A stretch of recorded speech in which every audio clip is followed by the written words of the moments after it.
14 वर्षों के वनवास के बाद जब लक्ष्मण वापस अयोध्या लौटे तो उर्मिला ने उनसे एक सवाल पूछा जिसे सुनकर सभा में उपस्थित सभी लोग चौंक गए। आखिर क्या था वो सवाल आज भी 99% लोग नहीं जानते। धुंधली शाम अयोध्या की गलियों में दीपों की पंक्तियां जगमगा रही थी। हर ओर जय श्री राम के नारे गूंज रहे थे क्योंकि 14 वर्षों का वनवास अब खत्म हुआ था। राम, सीता और लक्ष्मण तीनों अयोध्या लौट आए थे। हर कोई अपने आराध्य की एक झलक पाने को उत्सुक था। राजमहल के आंगन में हर्ष, संगीत और उल्लास का सागर उमड़ रहा था। पर इसी महल के एक शांत कक्ष में एक स्त्री अपने आंचल में वर्षों का सूखा हुआ प्रेम और अधूरी बातों का बोझ छिपाए हुए बैठी थी। वो थी उर्मिला। जब लक्ष्मण जी ने राम सीता के पैरों को छुआ तो उनकी नजर उर्मिला पर पड़ी जिसे वो 14 साल पहले बिना कुछ कहे, बिना कुछ समझाए छोड़ गए थे। उर्मिला के चेहरे पर कोई शिकायत नहीं थी, बस एक अद्भुत शांति थी जिसे देखकर लक्ष्मण खुद को रोक नहीं सके। वो उर्मिला के पैरों में गिर पड़े और बोले, उर्मिला मैं अपराधी हूँ तुम्हारा। लेकिन उर्मिला मुस्कुराई। उनके आंसू मोतियों की तरह चमक उठे। स्वामी, आपने अपना धर्म निभाया, मैं कैसे रूठ सकती हूँ। लक्ष्मण ने कहा, पर मैंने तुम्हें 14 सालों तक अकेला छोड़ दिया। ने तुम्हारा हाल पूछा, ने तुम्हारे आंसू देखे। उर्मिला ने धीरे से कहा, आपने तो सीता जी और राम जी की रक्षा की थी, पर आपने कभी सोचा उस समय में किसकी रक्षा कर रही थी। लक्ष्मण जी ठिठक गए। उनके चेहरे पर एक प्रश्न उभरा। क्या मतलब उर्मिला? उर्मिला उठी। उनकी आंखों में वर्षों की पीड़ा थी। आपने 14 साल जंगल में बिताए और मैंने 14 साल नदी में, क्योंकि अगर मैं जाग जाती तो आपकी निंद्रा टूट जाती। लक्ष्मण के पैर डगमगा गए। वो जानते थे लक्ष्मण रेखा के पार सीता जी गई थी। और फिर उर्मिला ने वो एक सवाल पूछा जिसे सुनकर लक्ष्मण नहीं बल्कि पूरा सभागृह मौन हो गया था। उर्मिला ने धीमे स्वर में कहा, स्वामी एक बात पूछूं?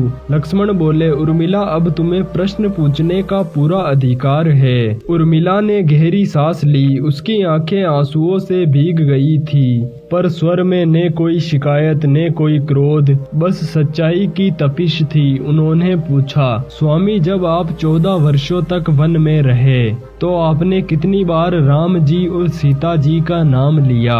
लक्ष्मण बोले, हर पल हर श्वास में। उर्मिला मुस्कुराई और फिर बोली, और 14 वर्षों में क्या एक बार भी उर्मिला का नाम आपके मन में आया? महल में एक पल के लिए सन्नाटा छा गया। लक्ष्मण के चेहरे से मानो तेज एकदम छिन गया। उनके होठ कांप उठे, आंखें झुक गई। उर्मिला की आवाज धीमे धीमे स्वर में गूंजती रही, मैंने भी 14 साल जिए स्वामी, पर बिना आपके नाम के, बिना आपके स्नेह के, बिना आपकी छाया के। आपने वनवास काटा और मैंने अपमानवास काटा। लक्ष्मण की आंखों से आंसू बह निकले। उन्होंने उर्मिला के चरणों को छू लिया। उर्मिला मैं अपराधी हूँ, राम सेवा के नाम में इतना डूब गया कि तुम्हारा प्रेम भूल गया। उर्मिला ने उनका हाथ थाम लिया और बोली, नहीं स्वामी आप भूले नहीं थे। आपने धर्म निभाया और मैंने धैर्य निभाया।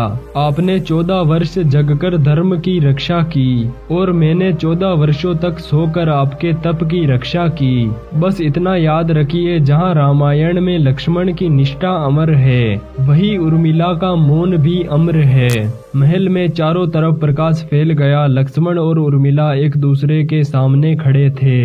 दोनों के आंसू एक दूसरे की आंखों में चमक रहे थे और उस रात अयोध्या के दीपों में सिर्फ विजय का नहीं बल्कि प्रेम और त्याग का प्रकाश जल रहा था। कभी कभी मौन प्रेम की सबसे गहरी कहानी कह जाता है। रामायण के नायक के पीछे एक उर्मिला होती है जो बिना कुछ बोले भी सब कुछ कह जाती है।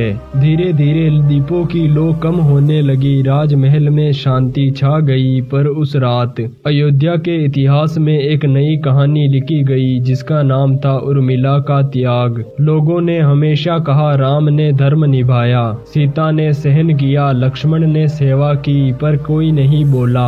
उर्मिला ने मौन में सब कुछ चाहा, पर उसका ने मंदिर बना। ने कोई आरती गाई गई, पर उसने वो किया जो किसी देवी से कम नहीं था। जब लक्ष्मण ने उर्मिला की आंखों में देखा तो उन्हें एहसास हुआ कि धर्म केवल जंगलों में नहीं निभाया जाता, कभी कभी वो घरों की चौखट पर भी तपता है, और उस तप का नाम होता है उर्मिला। दीप जलते रहे, आंसू मुस्कान में बदलते रहे, और इतिहास गवाही देता रहा। जहाँ लक्ष्मण का वनवास समाप्त हुआ, वही उर्मिला का इंतजार अमर हो गया। कभी किसी ने पूछा रामायण की सबसे बड़ी साध्वी कौन थी, तो उत्तर आया वो नहीं जो वन में गई थी, बल्कि वो थी जो अयोध्या में रहकर भी वनवास जीती रही।